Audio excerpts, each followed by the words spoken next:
नमस्कार मंडळी. तर इथे बघा मी प्रिन्स कट ब्लाऊज कट करत आहे.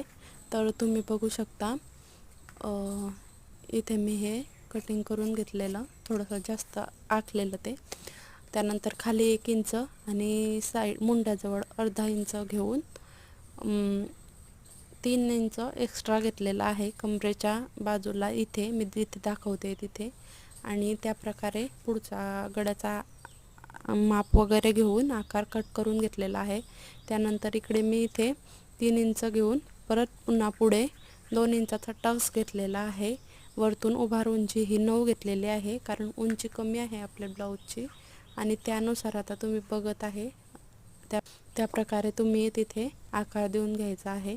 तर इथे थोडंसं माझं कार्पेट खराब झालं असल्यामुळे आकार देताना थोडासा प्रॉब्लेम होतो आहे, कारण ते खालनं अटकत आहे आणि माझा खडू पण खूप छोटा